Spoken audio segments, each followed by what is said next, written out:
You're listening to the Vibrant Happy Women podcast, episode number 144. We're talking about love today, the perfect topic for this holiday season. Stay tuned. Hi, I'm Dr. Jen Riday, former burned out mom of 6 turned happiness whisperer. And I'm here to help you get off that hamster wheel and make time for yourself without the guilt, so you can live a balanced, calm, heart-centered life. With over 2.5 million downloads, this is the Vibrant Happy Women podcast. Hey, welcome back to Vibrant Happy Women. I'm Dr. Jen Riday, your host, and happy holidays. Hope you're having a great winter break, and you're going to love today's episode because I'm talking with the amazing Pashana K, who has a unique and beautiful story. And a heads up, I'm going to be talking with her daughter, Tarzan, next week. So it's kind of a multi-piece episode. And they both share their stories of being a vibrant and happy woman. Really, really cool.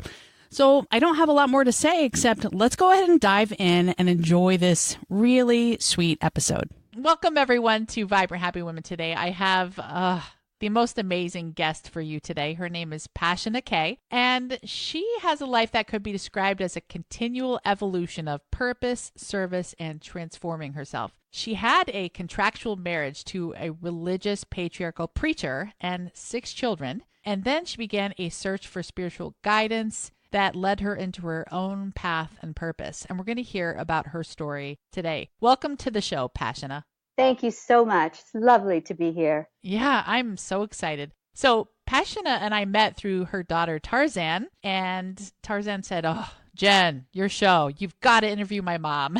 And so here we are. Well, let's start out with your favorite quote and then dive into everything you're going to tell us about today. So your favorite quote. Well, favorite quote, I guess, would be one I sort of created myself, and it could be, "Only love is real. All the rest is rethinking or relearning or illusion."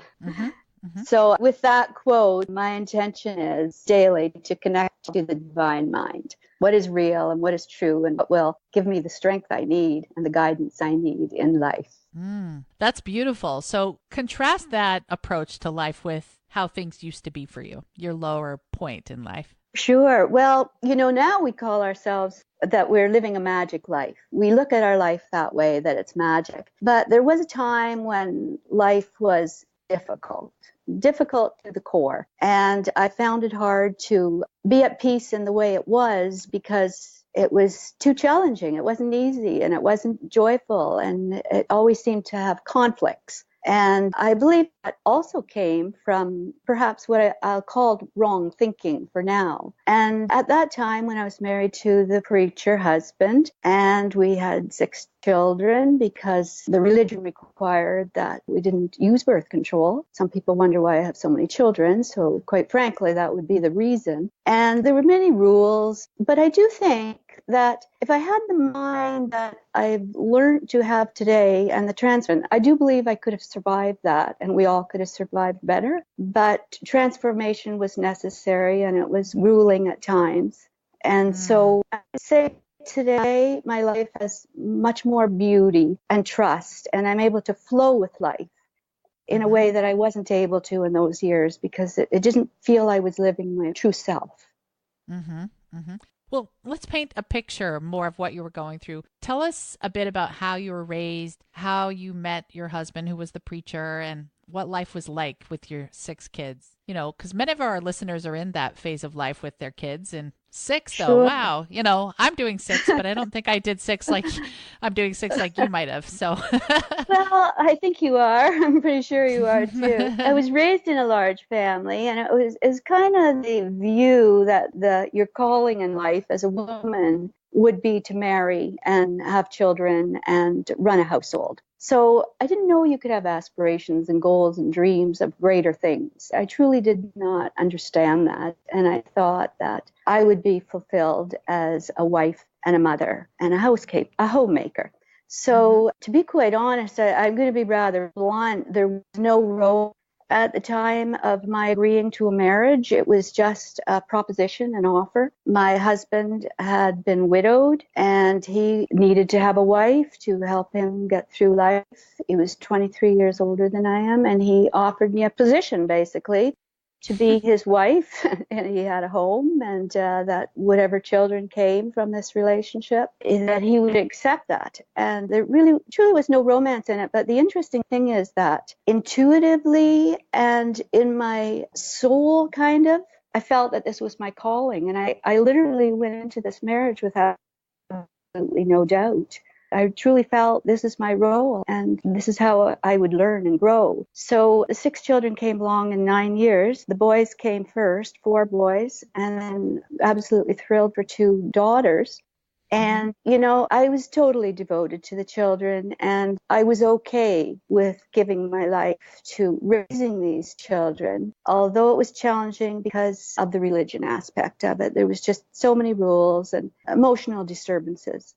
Mm-hmm. So, I tried my best to be a really good mother. Looking back, I don't think I was all that great a mother at all. But what I do think I have done for my children, and this is something I think all women should take comfort in, that maybe I wasn't a totally successful mother in day-to-day activities and teachings, but I do believe I have been a very good mother in evolving as a woman and as a human being, evolving spiritually, evolving in my own wisdom, and I attribute it to connection to the divine mind. And these are ways my children have grown and benefited from seeing me go through difficult times. When the marriage ended, and it had to end, there was no way it could continue at the time, and it was clear that the marriage was over. And even my husband, in retrospect, was rather relieved that he wasn't with a wife where we weren't in harmony, and the children were kind of mischievous and challenging, and he was an older man, and so we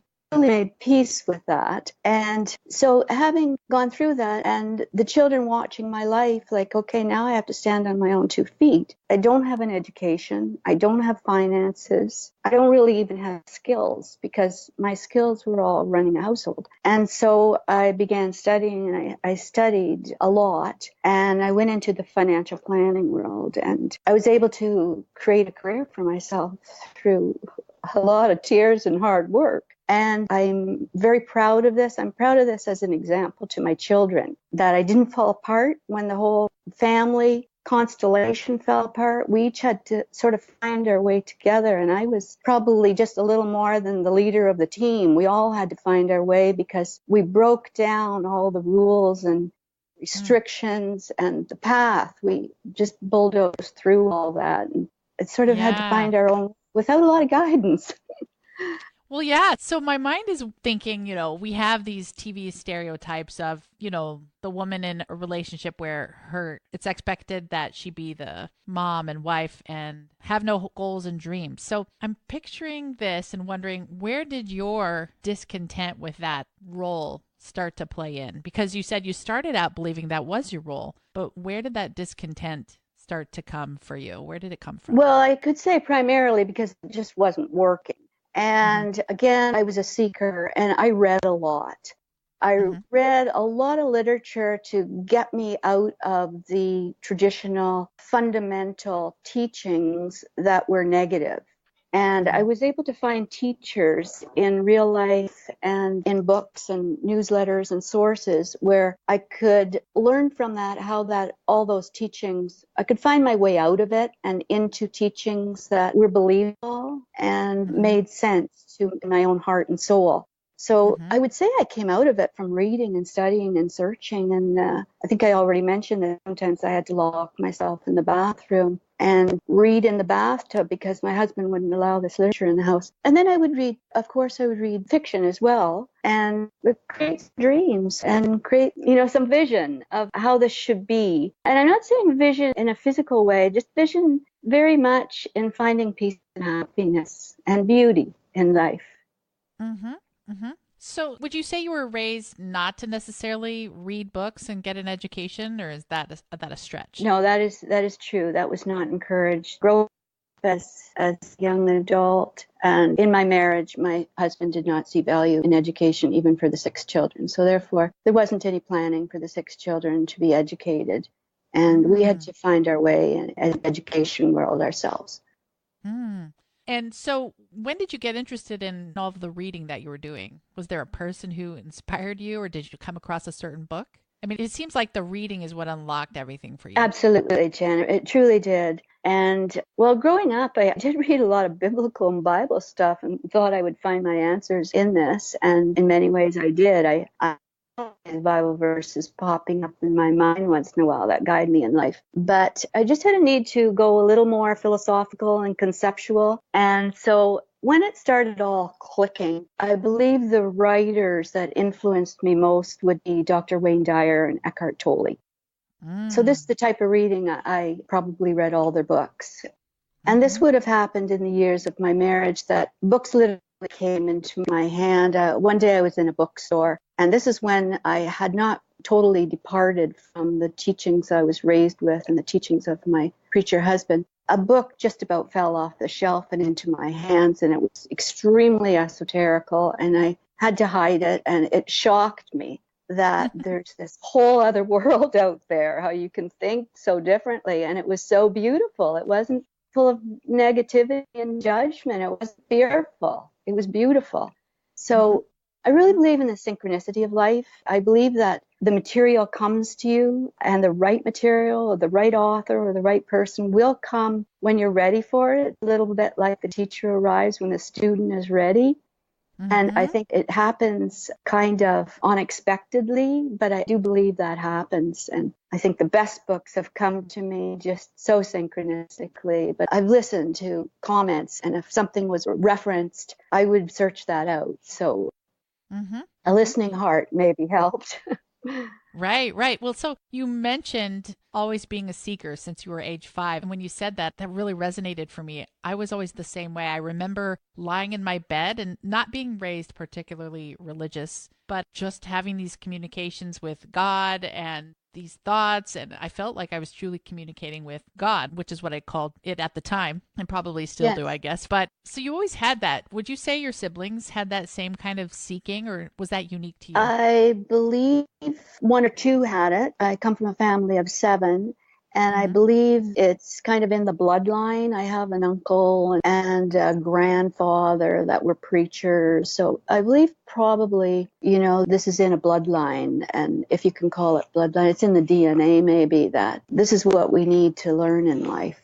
So back then in your early days of life and marriage, you probably called it God. And then as it transformed, what do you call it now? The thing you're seeking, the knowledge you learn and gain and communications you have. Yeah, of course. The word God still is a beautiful expression for me. But because I understand God is so patriarchal and comes across with some judgments and threats and fears, and these are big concepts that I had to work my way through, the go to hell teaching, and I had to work my way through that because it was so deep and ingrained in my upbringing.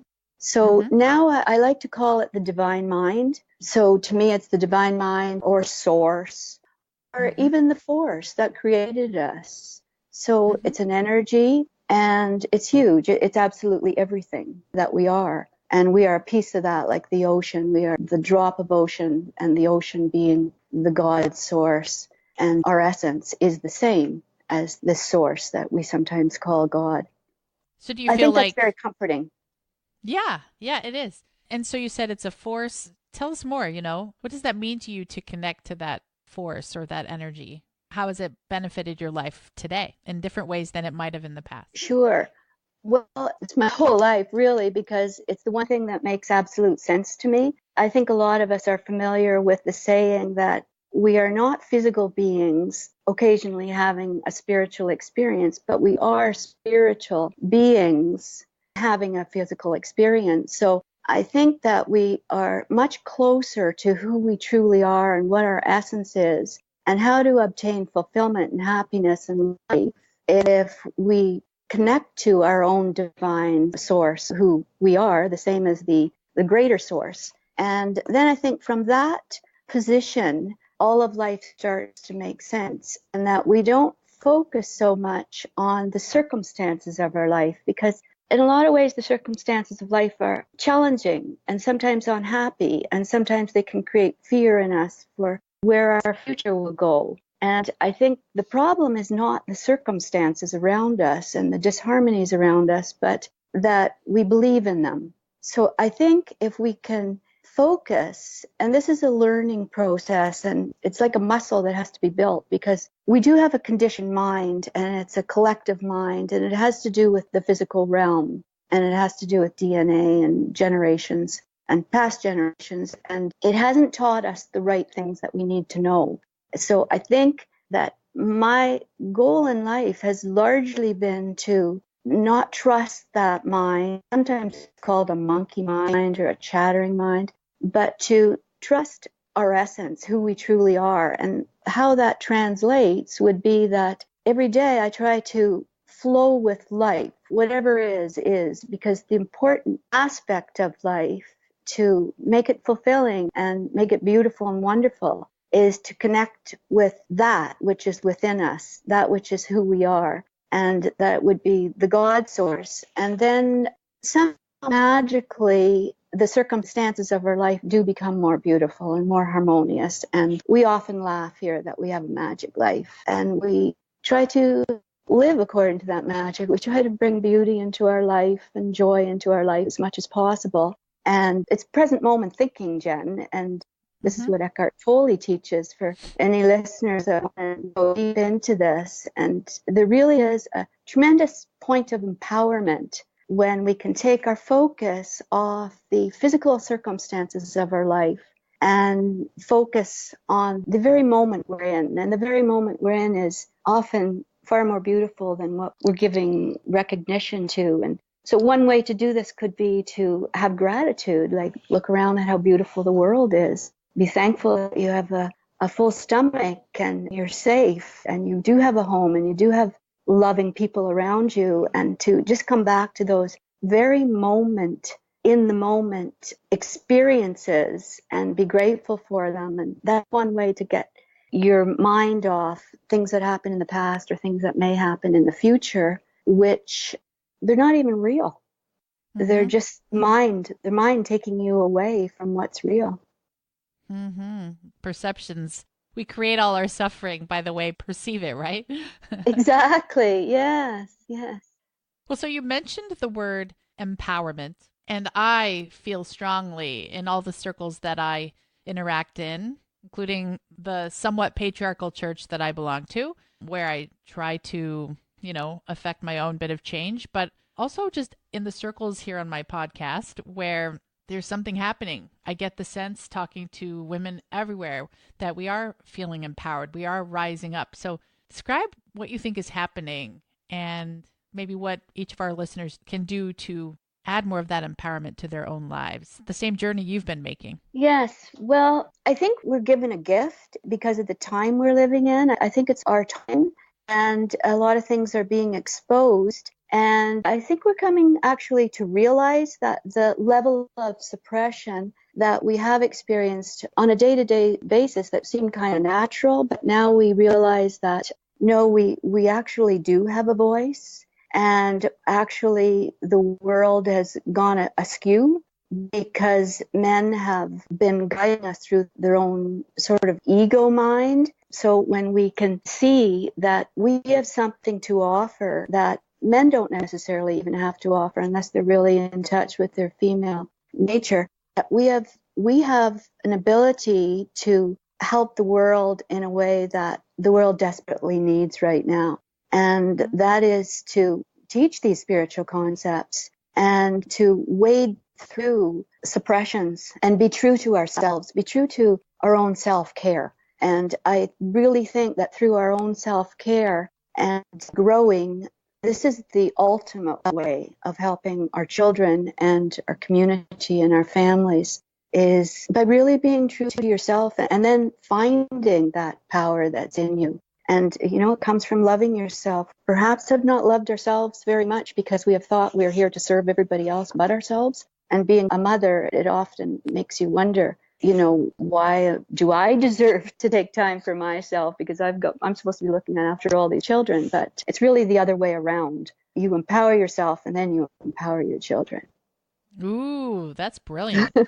You empower yourself through self-care and then you empower your children, would you say? Is that the first step? Absolutely. My children are adults now, and I really would say that the way they react to me now is really thanking me, not for what I've done to them as a mother and how I raised them so much, but for who I am.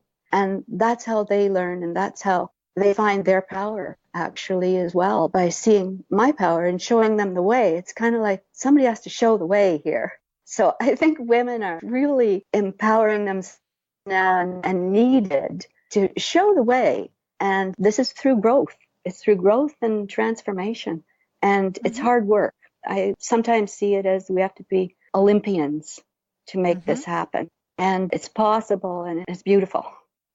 I love it. I agree. And so you said we empower ourselves, then we empower our children. So you began with the self-care and then the educating yourself. Was there a piece of intuition and, your own little bit of guidance that helped you on that path? Because I know so many people say, "Ugh, I don't know which way to go. I don't know what's true. I don't know what's right." And so they believe in these structures that may or may not be right for them. So what advice do you have for someone who doesn't exactly know how to tap into that intuitive, this is right for me type of voice? Well, I think you could look at your kind of what turns you on, what makes you happy, and go from there. Is there some passion that maybe you could pinpoint, like what activity, like, okay, this is it, this is what I love, and maybe that could guide you in a direction in life. I came into financial services and became a financial planner because it just kind of showed up in my life, but I realized that I really actually enjoyed it. I enjoyed the studying element,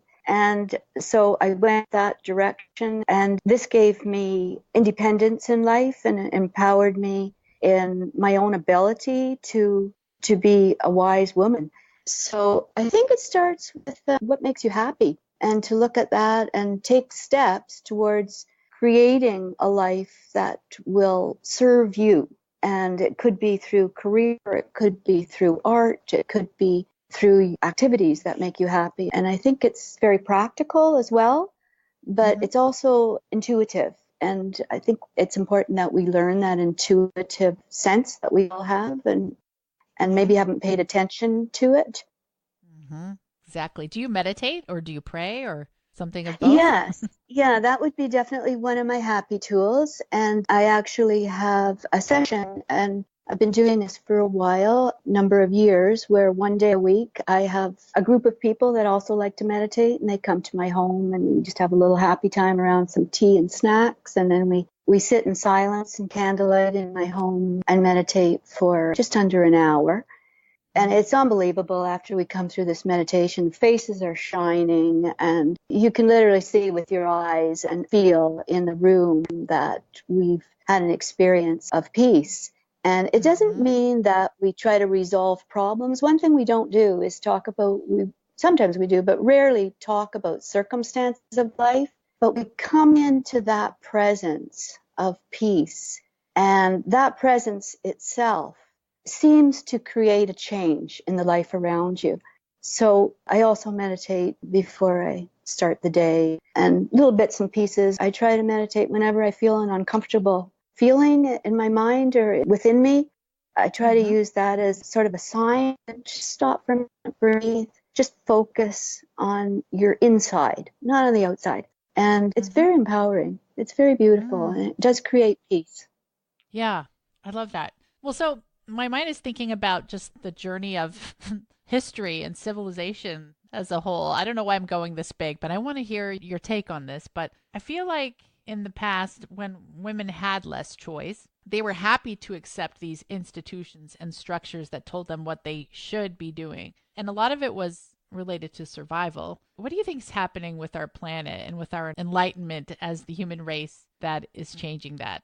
What do you see that journey looking like for us as a planet? Well, I think it's a great question, Jen, and I think it's a mind subject. I think we could start with the mind on that one, that we did have a simple life, and maybe if it was closer to nature, maybe it was better. But what happened was the world in a natural sequence needed to evolve. So therefore we became, especially in Western world, so therefore we used the mind to evolve in science and technology, and we evolved exponentially. But what happened in this evolvement is that the mind became something that was so revered, and we gave ourselves up to the mind because we saw what we could do and how we could transform through the mind. So what happened is that because the mind took over so much, the mind actually became almost an entity in itself. And it was almost like an entity that needed to be served. And now we see we have an ego mind, which will lead us astray. And it tends to be more strong in men than in women, without being judgmental.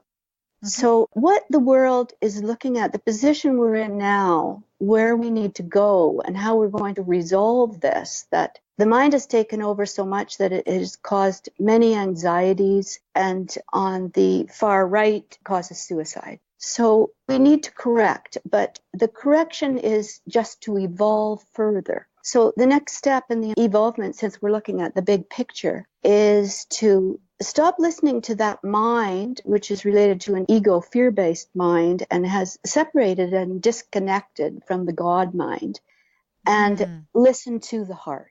And this is what teachers like Greg Braden teach, and other scientific and spiritual teachers are teaching, that the actual survival of our planet will depend on us listening to our hearts and letting our hearts, which is connected to the divine mind, guide us and be our teacher. I love that. From this point, we won't listen to the untruthful mind.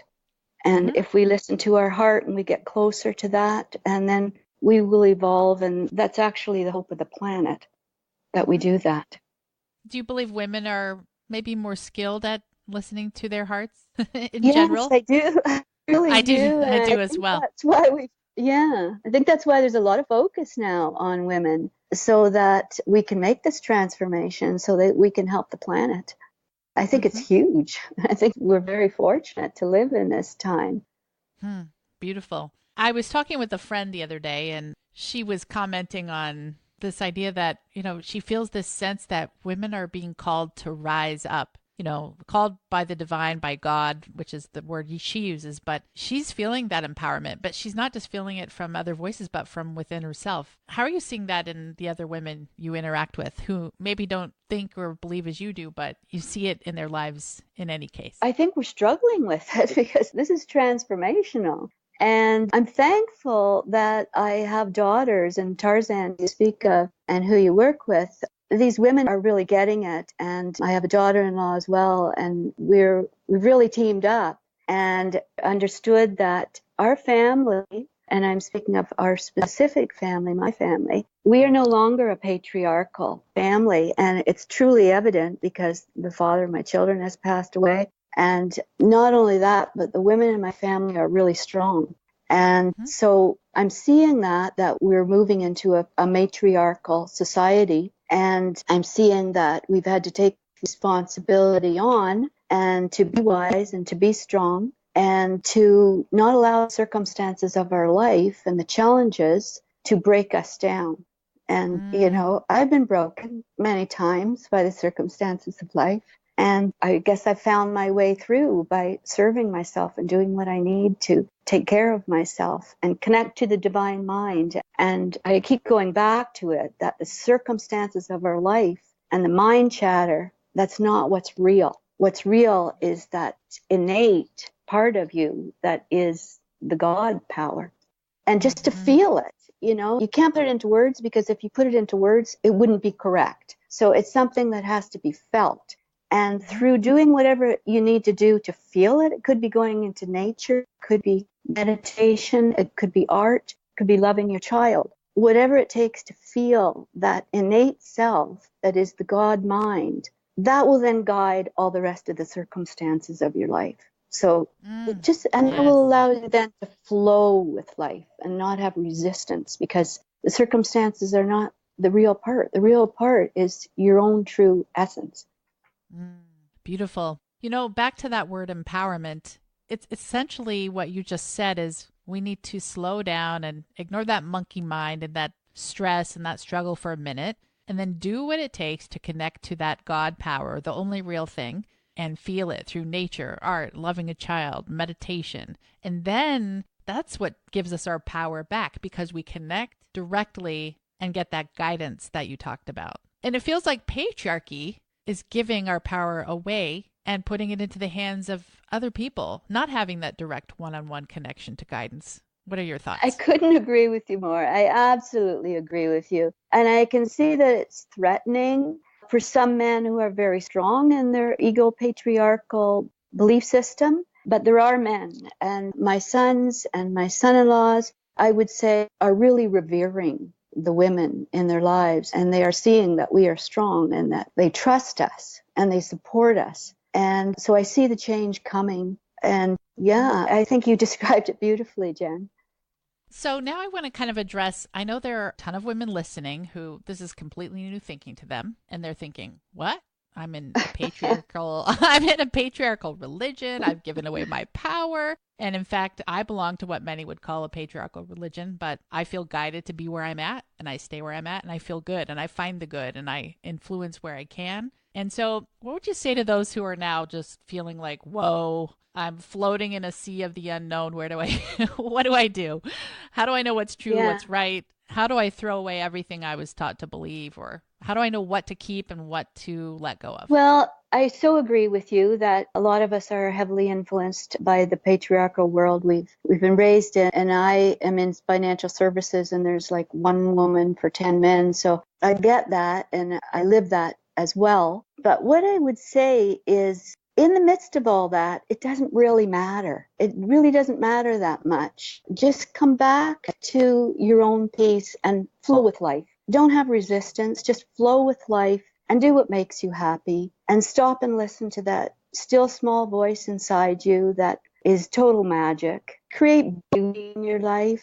Like, do it for yourself. And just believe that there is something there that will change everything. And it's to accept life, to believe that the universe is a supportive universe. This is an Einstein quote, that do you believe the universe is a supportive universe or that it is not? And whatever you believe, that will be your experience. So try to build faith in that thing that you don't really know, you don't understand. Try to build faith in that the universe is here to support you. And even when it's hard to see around you, but it is there. So with that level of belief, you can flow with life a little more and then seek your own answers, because this is a type of work that you have to do yourself. Nobody can do it for you. And you can have the best friend and the wisest of friends, but it still is work that you have to do yourself. Again, I say it's like a muscle you have to build.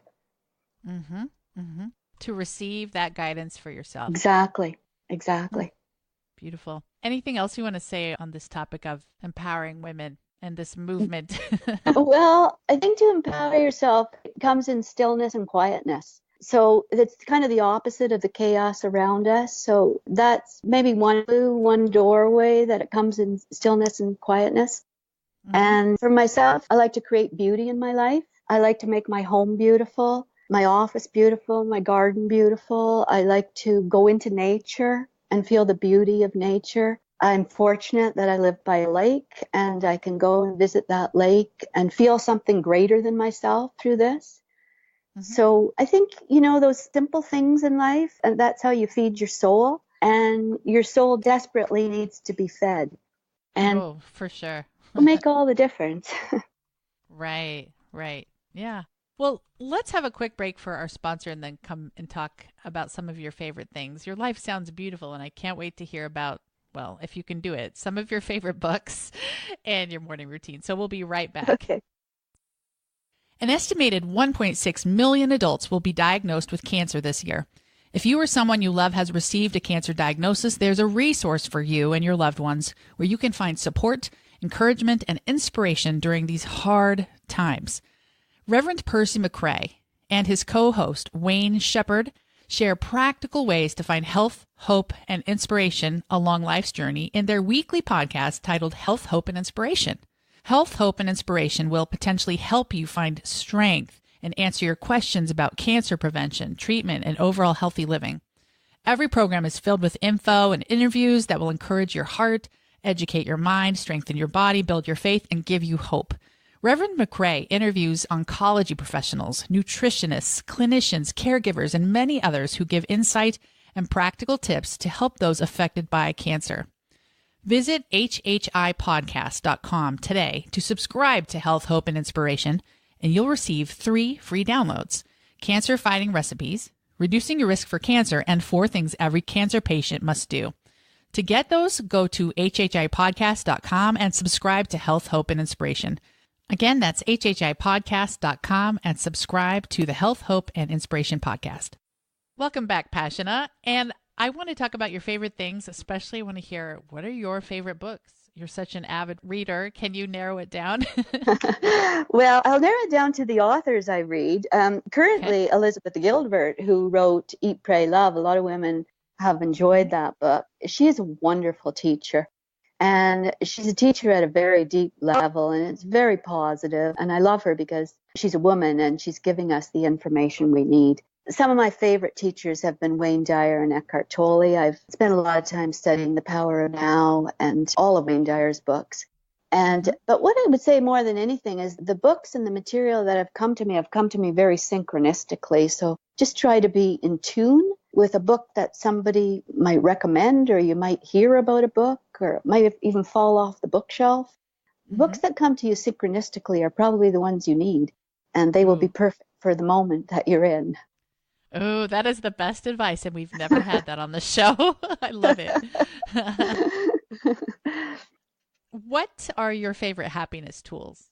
We mentioned that word earlier. Yeah, my favorite happiness tools are, I mentioned meditation, but I love yoga. So yoga is a big thing for me. I love nature walks. I love reading. I love being with my family. We have great fam jams on a regular basis. My children are adults now, but now we do have grandchildren. So this really feeds my soul to be with them. And we're able to have great conversations about what we read and what we're learning in life. So these are beautiful. I like to create beauty around me. Did I mention that already? I think I did. And I like to eat fresh, healthy foods. We try to take really good care of ourselves. We try to eat organically and find markets and farmers that can give us food that comes as close to source as possible. So, I think we live simply but richly. Ooh, live simply but richly. That's beautiful. And what does it mean for you, Pashana, to be a vibrant, happy woman? Well, it means to be empowered. I think it means to have my thoughts and my words and my actions all lined up, to be in harmony, and to think well of myself, and to also not care, literally not care what anybody else thinks of me. And I'm working on this one because I've always tried to be a good person. And I think that sometimes meant I wasn't really authentic. So I don't think it's about being good. I think it's about just being true to yourself, like really loving yourself and not caring what anybody else thinks, because in all truth, they're not even there. They don't even matter. What matters is us, each of us, ourselves. What matters is me. And then we will see everything explode around us from that point.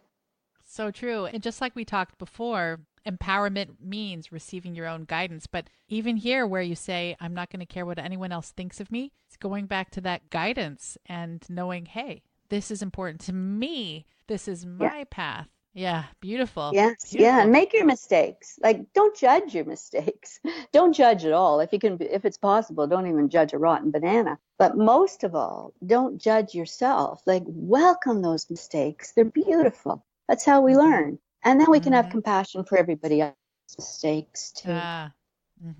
Pashana, if our listeners want to know more about you, where can they find you? You can get me on Facebook. My name on Facebook would be Pashana Linda K. Knapp, spelled Knapp. And you can friend me if you like, but my site is completely open to anybody that would like to look at it. And you could reach me through Messenger on Facebook if you'd like, and I'd be more than glad to communicate with the women that would like to empower themselves and be happy and fulfilled. Yeah. Yeah, we'll have a link to your Facebook page on our show notes page. So everyone, that's Sure. at jenriday.com/144. Well, let's have a final challenge from you to our listeners, and then we'll say goodbye. Sure. Okay, well, I'm going to go with Bob Marley quote that is a great big poster in my house, that first thing you read when you walk in the door. Love the life you live and live the life you love. And I think that comes back to be true to yourself. Very good. I'll leave it right there. It was so beautiful, so much wisdom. I'm going to be listening to this one several times. Thank you so much for blessing us with your time today, Pashana. Thank you so much for letting me share, and my great love to everybody listening. Carry on, girls. Be strong. Isn't Pashana amazing? Her soft, feminine, gentle, but strong energy just touched me so much. And I want to leave you all with a challenge today to shift into that energy of peace and love and joy that feels so amazing. Allow yourself to relax. Allow yourself to just be with those people you love.